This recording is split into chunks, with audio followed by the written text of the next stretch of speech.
안녕하세요. 유튜브로 사연을 즐겨보던 30대 중반 여성이에요. 매번 사연을 보면서 분노할 때도 있고 공감할 때도 많았는데요. 항상 드라마에서나 볼 듯한 안타까운 사연의 주인공분들이 시간이 지나면 용서가 되고 마음의 안정이 찾아온다라는 말씀을 하시는 걸 보고 부러운 마음이 많이 들었어요. 저는 10년 가까이 한 사람을 미워하고 증오하며 살았거든요. 그랬던 저도 얼마 전에 그 사람을 용서할 수 있게 되었어요. 용서라는 게 참 어렵게 느껴졌는데 그렇게 힘든 일이 아니더라고요. 그리고 그 사람을 용서하자 정말 저에게도 편안함이 찾아왔어요. 잘 지내다가도 마음속 깊은 곳에서 화와 억울함이 울컥울컥 차올라서 병원도 다녔었는데 이제는 그런 일 없이 잠도 잘 자고 잘 지낼 수 있어서 다행이라는 생각이 들어요. 저에게는 어릴 때 소아마비로 다리를 저는 어머니가 계세요. 아버지가 제가 아주 어릴 때 일찍 돌아가셔서 어머니는 불편하신 몸으로 혼자 저를 키우신 강인하신 분인데요. 평소 어머니 생각만 하면 마음 한편이 찡해질 정도로 온갖 일을 마다하지 않으시며 힘들게 저를 키우셨어요. 아버지가 돌아가시기 전에는 그래도 두 분이 같이 일을 하셔서 넉넉하지는 않았지만 어느 정도는 생활이 가능했는데 아버지가 교통사고로 너무나도 갑자기 돌아가시게 되자 저희 집은 크게 휘청거리기 시작했어요. 부모님이 학교를 오래 다니시지 못하셔서 저만은 걱정 없이 공부를 시키고 싶다던 부모님은 본인들의 보험료를 쪼개서 제 학비를 미리 마련해 놓고 계셨어요. 하지만 그 때문에 아버지 사망보험금을 많이 받지 못했고 어머니는 슬퍼할 겨를도 없이 하루아침에 가장이 되어 밤낮 없이 일하셔야만 했어요. 낮에는 시내에 있는 건물에서 청소를 하시고 밤이면 동네 포장마차에서 주방 일을 하시며 힘겹게 돈을 버시던 어머니는 고작 해야 하루에 서너 시간 정도밖에 주무시지 못하셨어요. 매일 밤늦게 제가 잠들고 나서야 성한 곳도 없는 몸으로 녹초가 되어 돌아오시던 어머니의 모습을 생각하면 아직도 눈물이 핑 돌아요. 어린 시절 어머니가 늘 늦게 들어오셨기 때문에 저는 혼자 있는 시간이 많았어요. 처음에는 밖에서 놀다가도 해가 져서 깜깜해지면 무서워서 불이 나게 집에 돌아오곤 했는데요. 혼자 있는 시간이 많아지다 보니 점점 집에 늦게 들어오기 시작했어요. 무엇보다 밤이 깜깜해져도 놀이터에서 놀다 보면 무서움은 사라지곤 했는데 집에 돌아오면 그때부터 다시 혼자라는 걸 깨닫고 다시 무서움에 떨며 엄마를 기다리는 게 싫었어요. 그리고 학교에 들어가게 되면서 친한 친구들도 생겨서 밖에서 노는 게 더 즐거워졌고요. 하지만 친구들은 다들 같이 놀다가도 학원에 가거나 집에 가야 한다고 하나둘 떠났고 해가 질 무렵까지 놀던 몇 안 되는 친구들마저도 부모님이 직접 놀이터로 데리러 와서 항상 저 혼자만 남았어요. 부모님과 함께 떠나는 친구들이 너무 부러웠어요. 저는 엄마 얼굴도 제대로 보지 못하는 날이 많았으니까요. 친구인 선영이는 그 시절에 처음 만나게 된 친구였어요. 선영이는 어느 날부터인가 놀이터에 나타나서 저와 함께 밤늦게까지 놀곤 했어요. 이 동네로 이사 온 지 얼마 되지 않았다는 선영이는 학원도 다니지 않았고 해가 져도 부모님이 데리러 오지도 않았어요. 처음으로 늦게까지 놀 친구가 생긴 저는 너무 신이 나고 그렇게 선영이와 친해지게 되었죠. 지금 생각해보면 선영이와의 인연이 참 길고도 기다는 생각이 드네요. 정말 많은 일이 있고 인연을 끊어버렸던 때도 있었지만 이렇게 아직까지 이어져 오고 있으니까요. 그때는 잘 몰랐지만 선영이는 불우한 가정에서 자란 아이였어요. 선영이 아버지는 알코올 중독자였고 어머니는 집을 나간 상태였어요. 나중에 알게 된 사실이지만 선영이 아버지는 원래 작은 사업을 운영하시는 사장님이었다고 해요. 하지만 믿었던 친구의 배신으로 하루아침에 빚더미에 앉게 되어서 이 동네로 이사 오게 된 거래요. 매일같이 술을 마시다가 폭력적으로 변하셨어요. 그래서 선영이의 어머니와 어린 선영이에게도 폭력을 휘둘렀다고 했죠. 어머니가 집을 나가고 홀로 남은 선영이는 저처럼 집에 들어가기가 두려워서 놀이터를 배회하다가 아버지가 잠들고 나서야 집으로 돌아가곤 했어요. 물론 당시 너무 어렸던 저는 그런 것도 모르고 그저 밤늦게까지 함께 놀 친구가 있다는 게 좋았죠.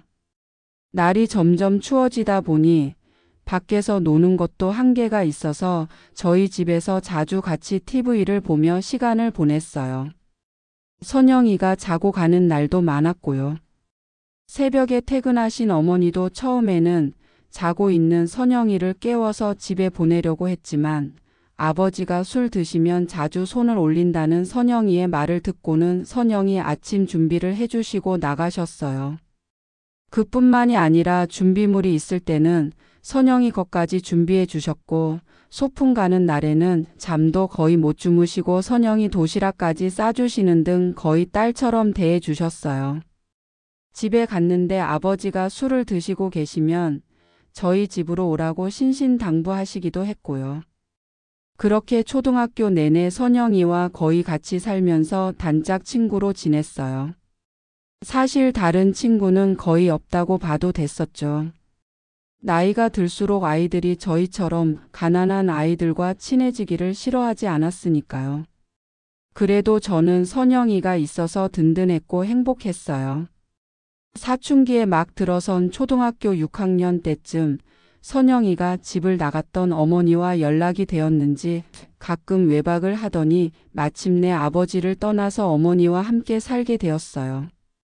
그러면서 학교도 전학을 가게 되었고요.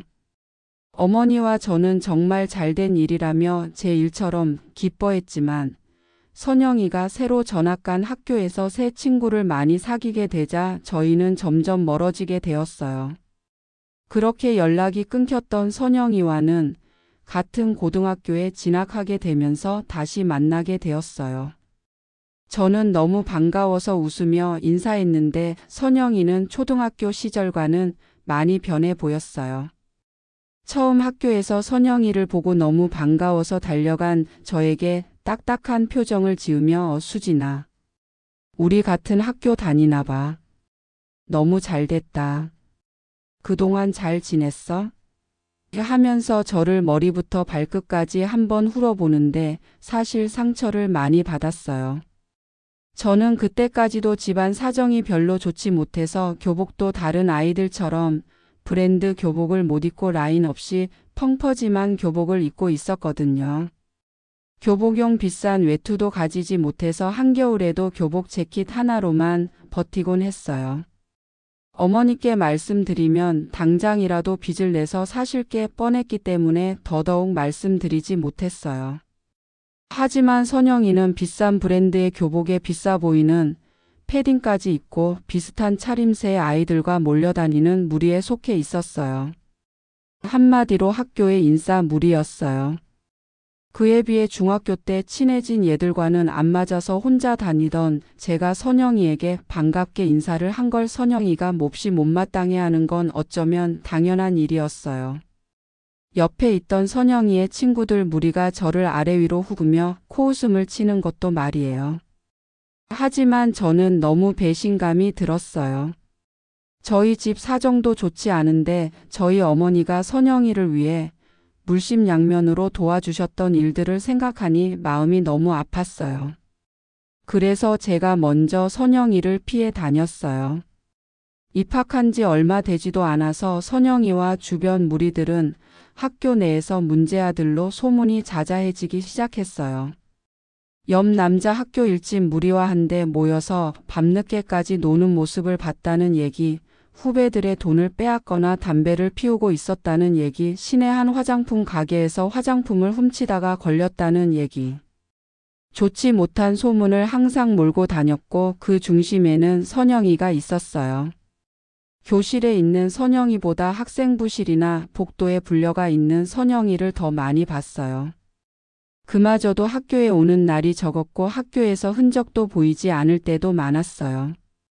그렇게 선영이를 애써 모른 척하면서 지내던 어느 날 학교에 갔더니 분위기가 여느 때와 달리 뒤숭숭하더라고요. 무슨 일인가 했더니 교무실에 경찰이 와 있더라고요. 경찰 옆에는 선영이와 무리 아이들이 일렬로 쭉 서 있고 학생부장 선생님은 얼굴이 사색이 되어 있었어요. 알고 봤더니 선영이가 다른 학교 아이들과 무리를 지어서 술을 마시고 미성년자는 출입할 수 없는 곳들에 자주 발을 들이다가 경찰에게 딱 걸리고 만 것이었어요. 그 일로 선영이는 학교에서 퇴학을 당했고 그렇게 선영이와 다시 볼 일이 없을 줄 알았어요. 그런데 1년쯤 지난 어느 날 야자를 마치고 하교하는데 선영이가 저희 집 앞에서 기다리고 있더라고요. 교복도 아니고 사복 추리닝 차림으로 서 있는 선영이를 보자 사실 좀 무서웠어요. 다시 만난 선영이가 얼마나 변했는지는 저 스스로가 더 잘 알고 있으니까요. 무시하고 집으로 들어가려고 했는데 선영이가 집 안으로 들어가는 저를 잡아 세웠어요. 그리고 밑도 끝도 없이 이렇게 말하는 것 아니겠어요? 수진아, 나 검정고시 치고 싶어. 저 너희 어머니한테 좀 도와달라고 하면 안 될까? 우리 친구잖아. 수진아, 어릴 때 나 도와준 건 너희 어머니밖에 없었어. 그 말을 듣자 제가 너무 화가 나더라고요. 제가 반갑게 인사를 할 때는 아래 위를 후으면서 저를 무시해놓고는 이제 와서 갑자기 집안 사정이 좋지 않은 것 뻔히 아는 저에게 와서 말이에요. 안 돼. 너도 알잖아. 우리 집이 나 하나라도 힘든 거. 우리 엄마는 나 도와주려고 아니면 명품 사고 쇼핑하는 데만 관심이 있어? 우리 집에서 빨간 딱지 붙은 지 얼마야? 그럼 내가 아르바이트라도 해서 마련하면 되잖아. 왜 나한테? 언제는 모른 척하더니. 아무튼 우리 집도 힘들어서 도와주고 싶어도 못해. 다른 데 찾아가 봐. 답답하기도 하고 화도 나고 뻔뻔하다는 생각이 들었어요. 제 학비 내기도 벅찬 우리 집에 누구 놀리는 것도 아니고 말이에요. 그렇게 선영이를 무시하고 집에 들어가서도 마음이 안정이 안 돼서 밤잠을 설쳤어요. 선영이가 포기하지 않고 계속 자신을 도와달라고 하면 뭐라고 말해야 할지, 어머니가 알게 되면 뭐라고 말씀드려야 할지. 마음이 복잡하고 속이 너무 시끄러웠어요. 하지만 다행스럽게도 선영이는 며칠 동안 제 앞에 나타나지 않았어요.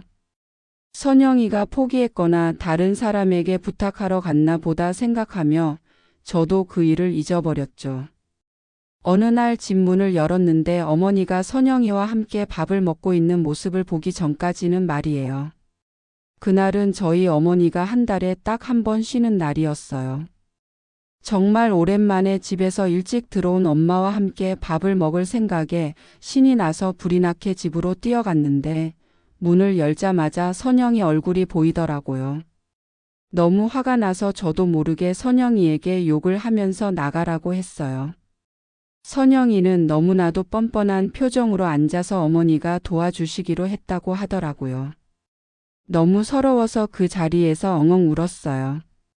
저는 엄마가 매일 밤까지 늦게 일하는 것도 싫고 선영이 더 돕는 것도 싫다고 우리 집도 어려운데 왜 엄마가 고생시켜서 도와주는 거냐고 우리나 잘 살자고 말했어요. 선영이가 어떻게 살다가 어떻게 학교를 그만두게 됐는지도 아냐고 막 소리를 지르는데 어머니가 저를 엄하게 저지하셨어요. 선영이가 마음 잡고 공부하고 싶다는데 그런 말 하는 거 아니다. 공부가 너무 하고 싶었는데 못했어. 선영이도 어릴 때 내가 키우는 마음 그대로 밥 먹이고 재우고 했던 거야. 하고 싶다고 하는데 도와줘야지. 얘가 얼마나 간절하면 나한테까지 와서. 그 간절한 마음 뿌리치는 거 아니야. 내가 알아서 할 테니까 너는 더 이상 이 얘기 꺼내지 마. 알겠어? 그렇게 선영이는 저희 어머니에게 돈을 받아서 검정고시 공부를 하고 고등학교 졸업장을 따게 되었어요. 어린 마음에 너무 억울하고 선영이가 미웠지만 어머니가 뜯어 말리시고 이야기를 할 때마다 엄하게 저를 나무라셔서 한마디도 할 수 없었어요. 더 괘씸한 건 선영이는 검정고시에 합격하고 나서도 어머니께 선물은커녕 감사 인사 한 번 하지 않았어요. 하지만 어머니는 힘든 시기에 선영이를 도와준 걸로 의미 있는 일을 했다고 생각하시는 것 같았어요. 시간이 흘러서 저도 대학 입시에 성공하여 대학생이 되었어요. 학창시절 공부를 좀 했기 때문에 제법 이름 있는 대학교에 진학할 수 있게 되었어요. 비록 너무 비싼 학비 때문에 유명한 명문 사립대에는 진학하지 못했지만 어머니가 그동안 고생하셔서 모은 학비로 그 밑에 있는 국립대에 입학하게 되었어요. 사실 저는 집안 사정이 좋지 않으니까 그보다도 더 낮은 학교로 가서 장학금을 받고 입학할 생각이었지만 어머니가 극구 만류하시며 제 인생을 살아가라고 하시더라고요. 열심히 공부해서 꼭 어머니를 호강시켜 드려야겠다고 다짐하며 살았어요. 대학 생활 내내 성적 장학금을 놓치지 않았고 남는 시간에는 아르바이트도 해서 어머니께 드렸어요. 그래서 어머니도 이전처럼 밤낮 없이 힘들게 일하시지 않아도 되는 일자리를 새로 구할 수 있게 되었어요. 어머니가 새로 구한 일자리는 한 신생회사의 사무실 청소였어요. 사무실 규모가 그리 크지도 않고 시간대도 괜찮았어요. 일을 여러 개 하시다가 그 일 하나만 하게 되시니까 급여는 그렇게 많이 되지 않았지만 부족한 부분은 제 알바비로 충당하면 되니까 괜찮았어요. 그렇게 저는 살면서 처음으로 어머니와 오붓하게 시간을 많이 보낼 수 있게 되었어요. 정말 하루하루가 행복했어요. 아르바이트로 번 돈으로 어머니께 그동안 못 사드린 예쁜 옷이나 맛있는 음식도 사드릴 수 있고 가끔이나마 둘이 여행도 갈 수 있었어요. 어머니도 매일 열심히 살다 보니 이렇게 행복한 날도 온다고 말씀하시며 정말 즐거워 보셨어요. 그렇게 저희 인생에는 앞으로 상처 없이 좋은 날만 있을 줄 알았어요. 어머니가 청소하시는 회사 사무실에서 선영이를 다시 만나시기 전까지는 말이에요. 선영이는 검정고시에 합격하고 거짓말처럼 연락을 끊어버렸어요. 어디서 뭘 하는지도 모를 정도로 잠적해 버렸어요. 저는 대학생이 되고도 선영이 생각을 하면 화가 나서 견딜 수가 없었어요. 배은망덕한 것도 정도가 있지 저희 어머니가 어떻게 일하시는지 뻔히 알면서 날강도처럼 돈만 받고 사라진 걸 용서할 수가 없었어요. 어머니는 좀 착잡한 표정을 지으시긴 했지만 애가 여유가 없어서 그럴 거다. 다음에 만나면 인사라도 하지 않겠냐며 좋게 생각하시는 것 같았어요. 정말로 그렇게 믿고 계시기도 했고요. 어머니는 평생을 착하게 어떤 순간에도 바르고 정직하게 살려고 노력하신 분이라서 다른 사람들도 당연히 그럴 거라는 믿음이 강하신 분이었어요.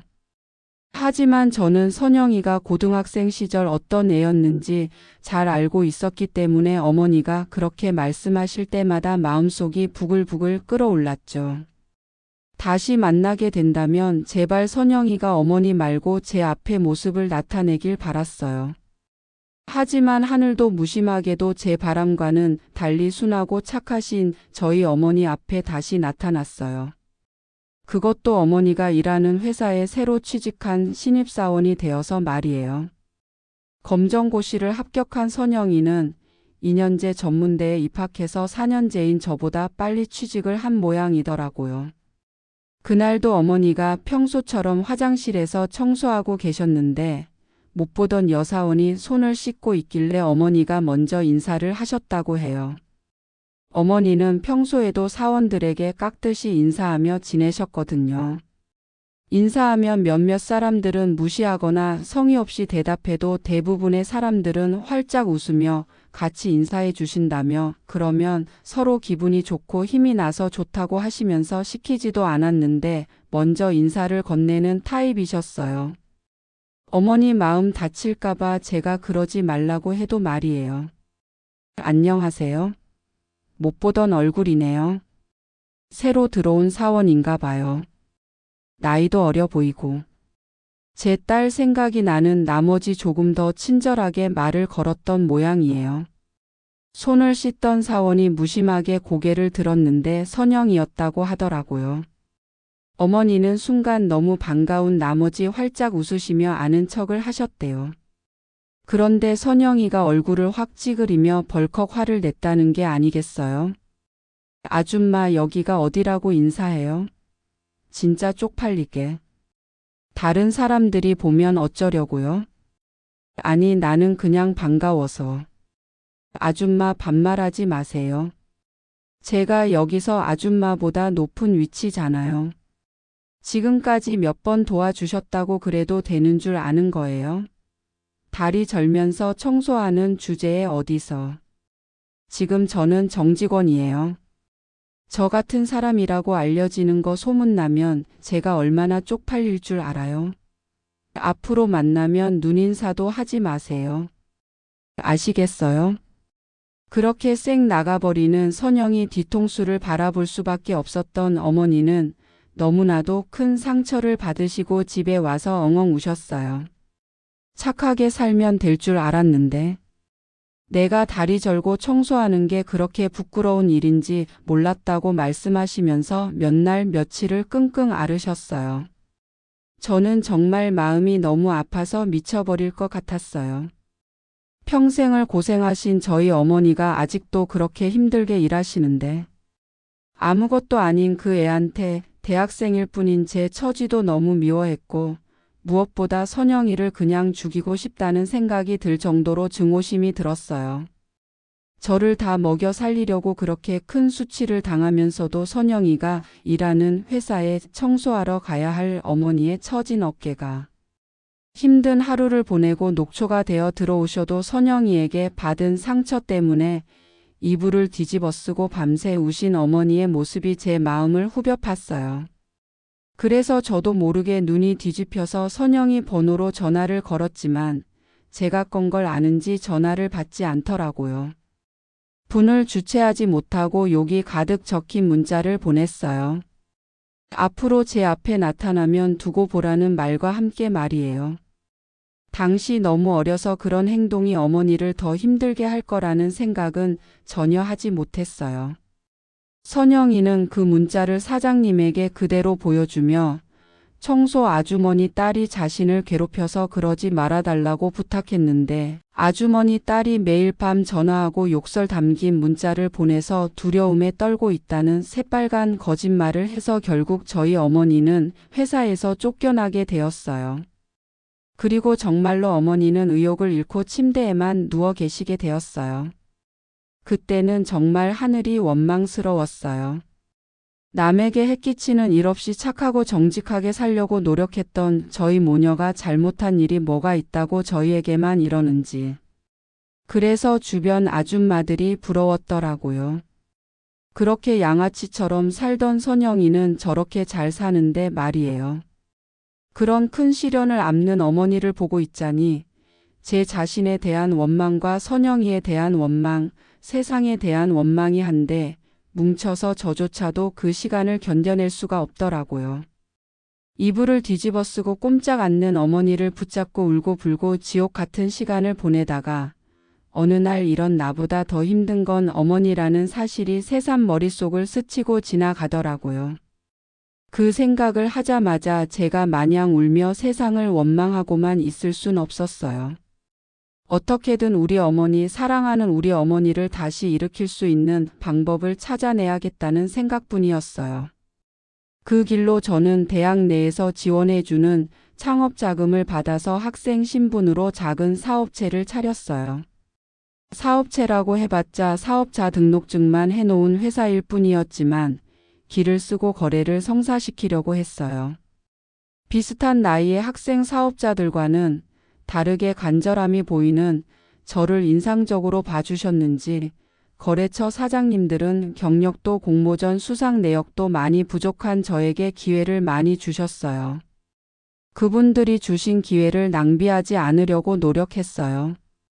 그렇게 사업자 등록을 한 지 얼마 되지 않아서 어머니를 직원으로 회사에 데리고 올 수 있었어요. 다시는 어머니가 힘든 일 하시면서 다른 사람들에게 무시받고 상처받지 않게 제가 사장이 되어서 어머니를 지켜드리고 싶었어요.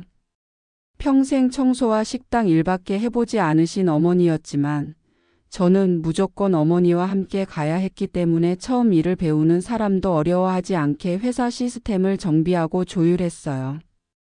처음에는 내키지 않아 하시고 처음 배우는 일에 두려움이 있으셨던 어머니도 금방 일에 적응하시고는 점차 밝은 모습을 보이셨어요.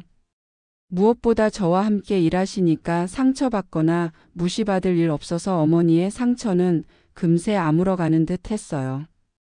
그것만으로도 너무나도 다행스러운 일이었어요.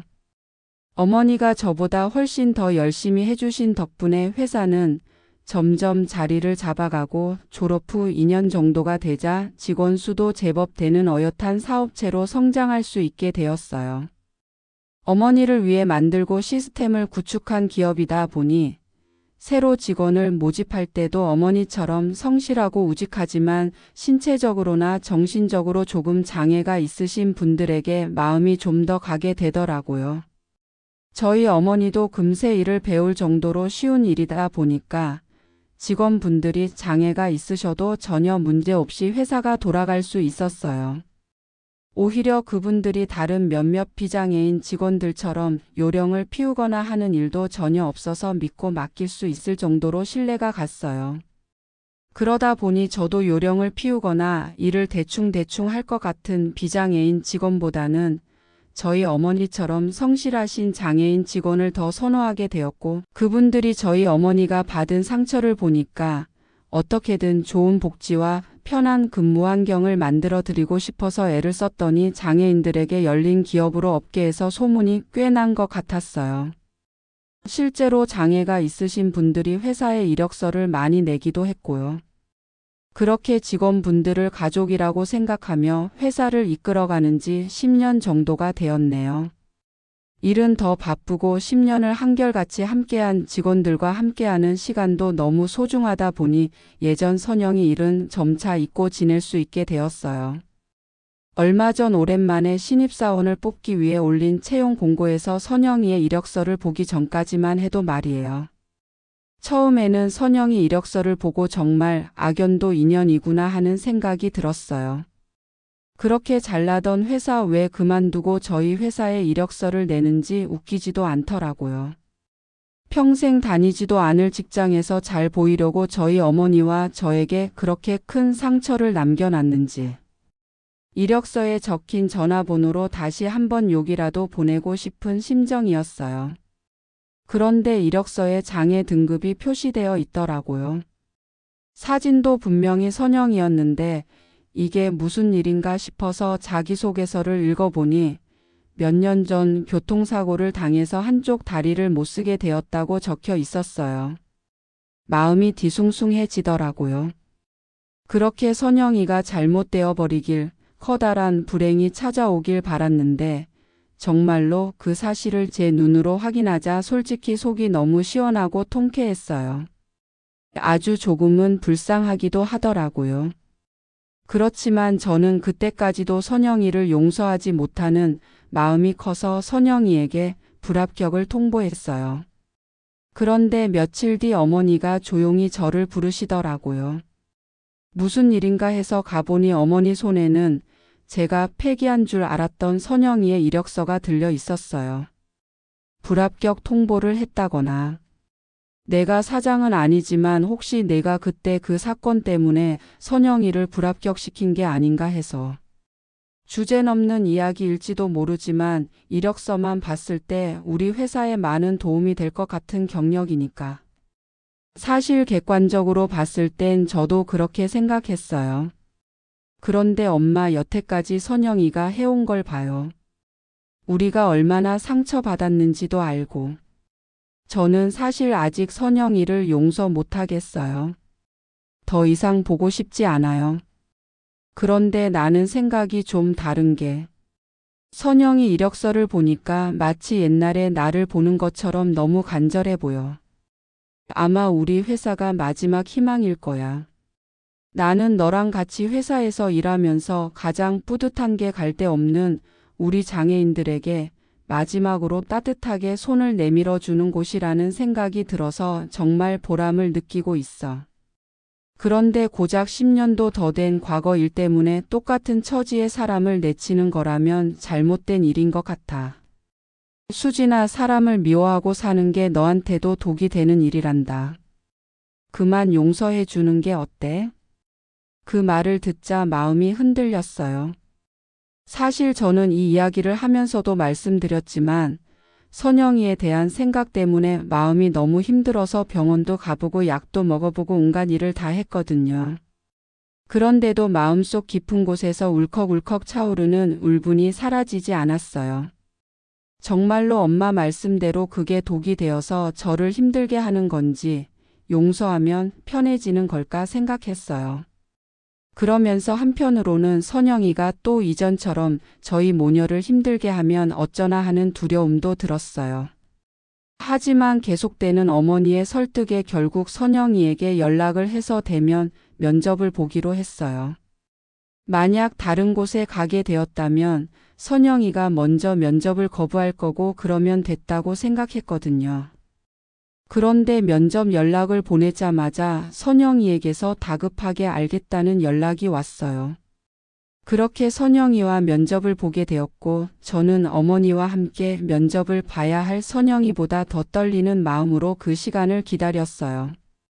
면접 시간보다 10분가량 일찍 도착한 선영이는 제가 사장님이라는 걸 이미 알고 있는 눈치였어요. 불편한 다리를 끌며 지팡이를 짚고 들어온 선영이는 옆에 앉은 저희 어머니와는 눈도 맞추지 못하고 울먹이더라고요. 내가 너무 염치없고 정말 너에게 너무 많은 죄를 지은 거 알아. 원서를 내도 될까 많이 망설였는데 나는 너무 이기적이게 또 너무 간절하게 원서라도 넣어보고 싶었어. 사고가 난 그날부터 지금까지 하루도 빠짐없이 아주머니께 너무 죄송해서 제가 잘못했습니다. 제대로 사과라도 한번 드리고 싶었는데 이렇게 저를 다시 한번 만나 주셔서 정말 감사해요. 그동안 저를 돌봐주시고 검정고시 치는 것도 도와주시고 너무 늦게 말씀드리지만 너무 죄송하고 또 너무 감사해요. 이렇게 면접만이라도 볼 수 있게 해준 거에 수진이 너에게도 너무 고마워. 선영이의 진심 어린 사과에 저도 모르게 눈물이 흘러내리더라고요. 그렇게 어머니와 선영이와 셋이 함께 면접장에서 펑펑 울다가 그 자리에서 선영이를 채용했어요.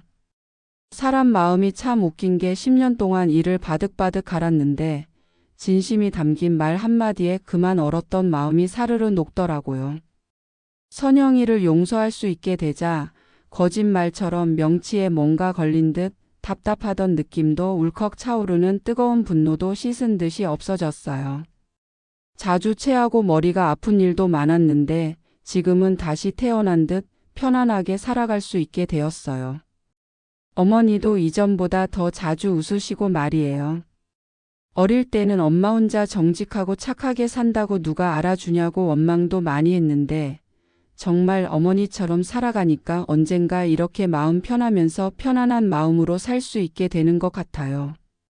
인생의 굴곡과 불행은 누구에게나 찾아오는 일이고 그 시련과 굴곡을 대하는 마음이 저희 어머니처럼 정직하고 바르다면 아무리 힘든 일이라도 언젠가는 지나갈 거라는 믿음이 생기게 되었어요.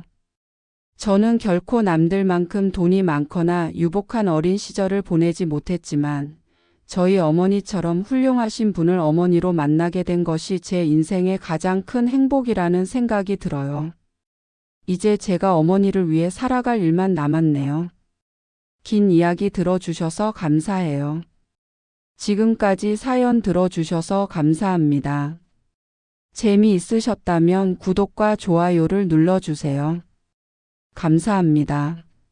안녕히 계세요.